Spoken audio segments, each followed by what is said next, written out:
Boogeyman Ben.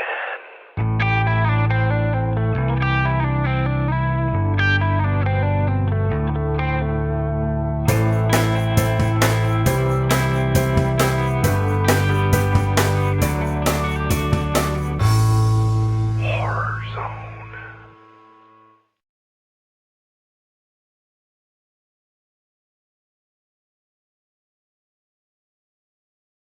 Greetings, my fellow fright fiends. It's your buddy Boogeyman Ben here for another episode of Boogeyman Ben's Horror Zone. And this is a very different type of video that I've done in the past. I've had a few people comment on some of the stories that I've told and some of the videos that I've done, especially ones like where I met Janet Leigh and things like that. I talk about the experiences I've had in my life. And one of the experiences I've had in my life that really has nothing to do with horror outside of the situation that I found myself in was something that happened to me 20 years ago. And it's going to be 20 years this April or May of this year that this started. To give you a little background on who I am as a person in my life, I was a very shy kid growing up. Had a good amount of friends, very shy around women. I was a dork. I was a nerd. I can freely admit that. But I was a really good person. I always have been a really kind person. Very sensitive person. And in high school, I didn't have a lot of dates. The girls that I found out liked me, I would find out later, like maybe years after. I just wasn't good at picking up people's, cues if they liked me or things like that. I just wasn't keen to things like that growing up. And all the women I did like and I pursued were way out of my league, and I had no chance. So in high school, I didn't have a lot of dates. As I got into my late teens, early 20s, I had my kind of close little group of friends. Most of them all had girlfriends, or they changed girlfriends, or had girlfriends that they were not very nice to. And I never understood why women would want to be with somebody like that. Why a woman would want to be with somebody that treated them like crap. But all I wanted was somebody that I wanted a girlfriend. I was in my early 20s and never had a girlfriend. So right around the time I turned 22, I met this woman. Now, at the time, I was working at a pizza parlor. I was going to college. I was about to start at San Francisco State, where I went and finished my college career and graduated. But I was about to start that in the fall, and this was early spring of 1996, so we're going back a while. But I met this woman. She started working at the pizza parlor. Now, she was absolutely gorgeous the time I met her, and right at that time I was really big into Salma Hayek. Of course, I had seen Desperado and Dusk Till Dawn, which I talked about in the 20th anniversary video I did this year.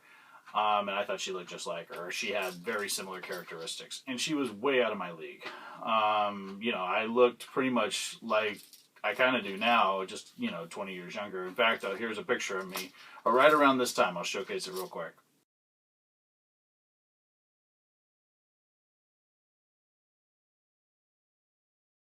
So yeah, that's about what I look like. So, it's like, I'm not, Brad Pitt, but wasn't too bad looking. And so I met this woman. She started to take an interest in me, and I don't know why. Like I said, I was just, I just started talking to her. Like, I'm very friendly with people, even women, if I'm just friends with them. If I ever tried to take it a step further, I couldn't do it. I just didn't know how to pick up on those signs or make the first move or anything like that. It just wasn't me. So she and I started to be friends, just friendly, like I was with, other women that I worked with. And then all of a sudden, she wanted to go out with me. And I remember my truck that I have still to this day. It was not even a year old yet, and I felt so cool and everything with my truck and taking her out. And long story short, the more I got to know her, the more I became almost obsessed with her, and the more that she took advantage. The fact that I was a naive person and never really been in a relationship, she ended up fucking me up mentally for probably a good 7 months of my life. She was someone that played games with me. Like I said, we went on our first date. I still remember we went to like Stinson Beach in San Francisco. I drove her there. She was very flirtatious with me. And And what happened over the course of that summer is she started slowly manipulating me. Like, she started turning friends against me. Friends that I had, you know, at the restaurant where I worked. Because we were all friends and we all did things. And my friend Ray, who's done some of the videos with me here in the zone, probably remembers this. He didn't work with me, but he knew people. We were all we had some friends that were close-knit friends. We all knew each other kind of from high school. But yeah, she started turning things around on me and telling me that people were talking about me and that women were jealous of her because they liked me and things like that. I mean, just, for a 21, 22-year-old kid that had not really a lot of dating or women experience, it really fucked me up. And I started calling people out, things that are just completely uncharacteristic of me. And I started, I alienated a lot of my friends during this time.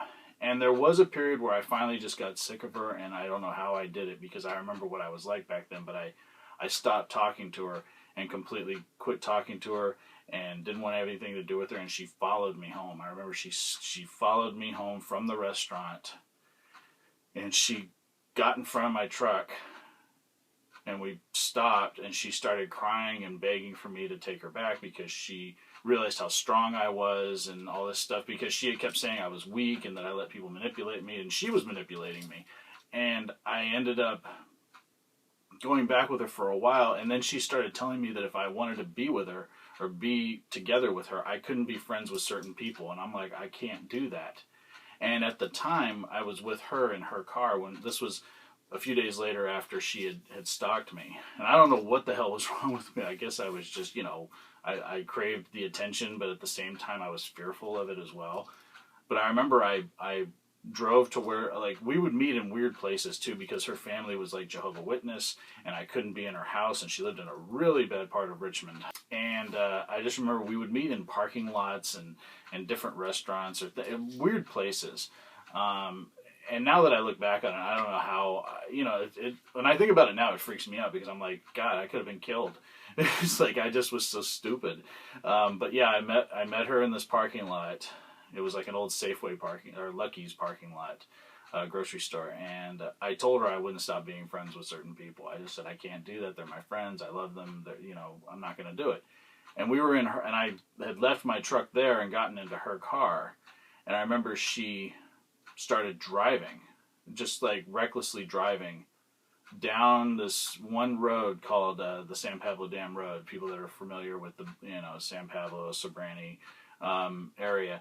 But she drove down the San Pablo Dam Road, and I remember it's a 2-lane road, and it goes past the reservoir. And I remember she was driving like this down the middle of the road, swerving after cars were coming towards us. She would swerve, go back. And there was one point in that situation that I almost jumped out of the car. I remember I had my hand on the door because I said, I don't know what else I can do at this point but jump out. And I didn't know, the fall could have killed me. I could have been hit by another car. I don't think there was a lot of cars behind us because it was late at night. But I still remember that, and I still remember just the abuse she put me through. And like there was one time we were driving and she just bit my arm for no reason. And that...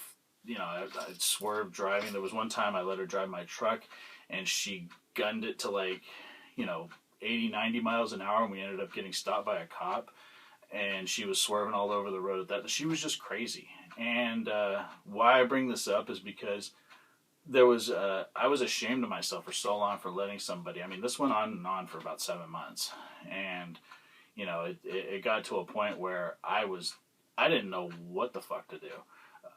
My mind was completely fucked up. My first semester at college, I completely fucked up all my grades. I ended up getting, academic probation because I pretty much almost failed all my courses. I had lost a tremendous amount of weight. I was completely,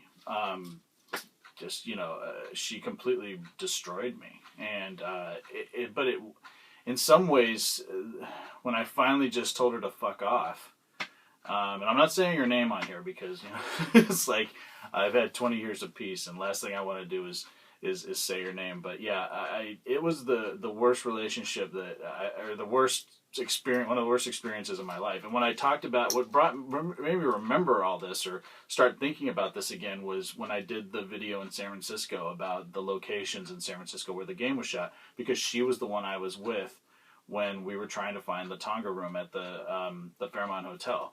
And I remember she wanted to go there. I didn't know where the fuck it was. And we drove there. And like I said, we got lost. And the guy told me where it was. And by the time we got there and we saw the line, she said, "Oh, I have to go home." So, like, all of that. And I had to park the truck on a weird, like, California street is almost like driving up straight up a hill. And I remember I parked that truck on the, this steep ass hill. Finally got us in there. And she said, "I have to go home."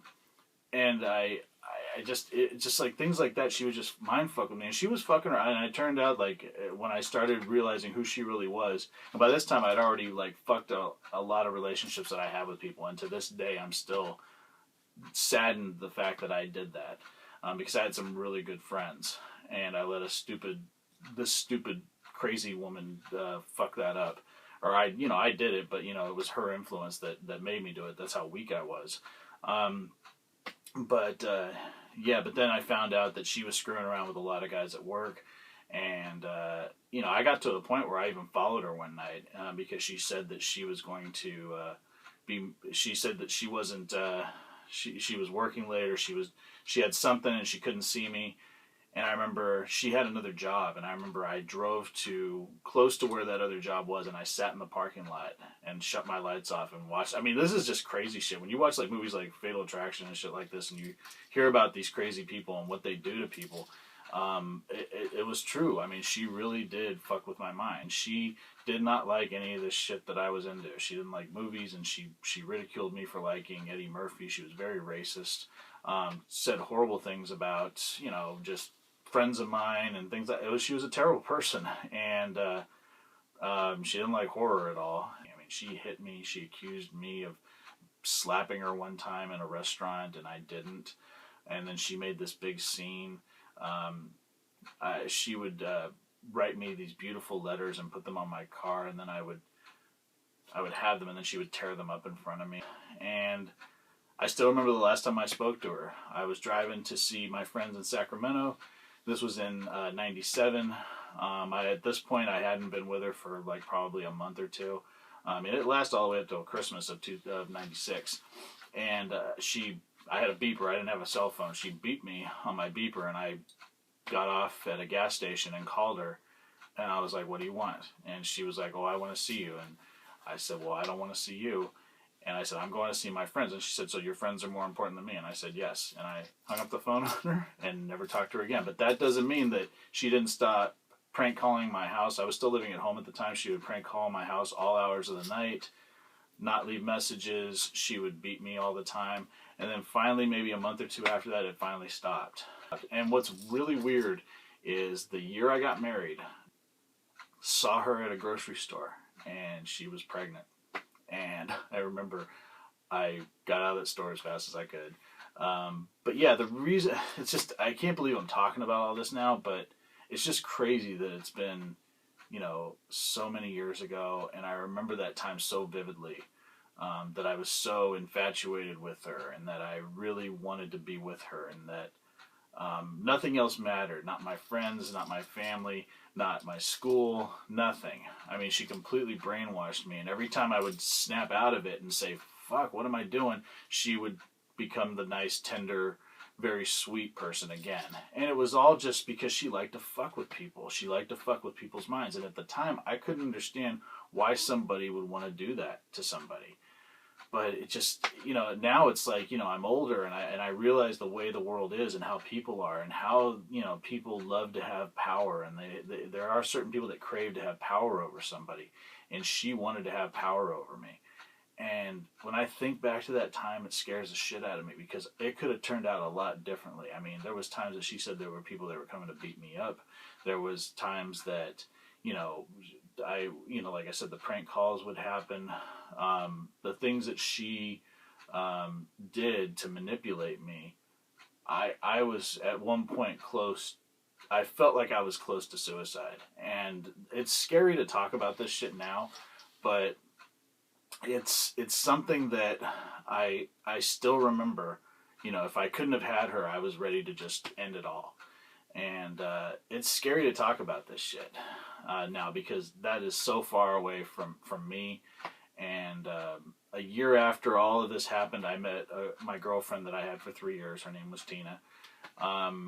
And after, you know, and then that was a serious relationship through my college and everything. And then a year after that, my wife Jackie and I started dating. We've been together ever since. I mean, it'll be 16 years this December since our first date. So, you know, I mean, I'm so lucky that I've met and fell in love with the woman that I did. Boy, but this experience, this is one of the most vivid experiences I can remember. And I keep thinking maybe it is worth something. It is something that's worth writing about. I don't know if I want to do it in a nonfiction basis or a fiction basis. I think it might work better in a fictionalized version because, again, I'm not going to say her name, and I would change the names and everything. But it's something that I'll never forget. It's something I hope no one ever has to go through, and I'm thankful that I'll never have to go through it again. But yeah, that's why, and it's the fact that it was 20 years ago, and I still remember it so well. And I thought, you know, hey, this is the perfect forum to talk about things, and people like stories that I talk about, and I thought maybe this would be something that gives you a little bit more insight into who I was back then. It shakes me a little bit to think about it. So, you know, I know that this is a channel pretty much for fun and talking about cool collectibles and things like that, but this is a horrific horror. This is a horrific situation that I actually went through, and it's pretty crazy that I survived it. But again, like I said, let me know what you guys think, if you think this would be a good story to tell. And I appreciate everybody taking the time to watch this video because it's very different. It's not focusing on a movie or toys or books or anything. It's just about my life, about the boogeyman's life, and a very horrific situation that I luckily made it through pretty much unscathed. And stay tuned for some more cool stuff coming up real soon. Take it easy. Stay scared.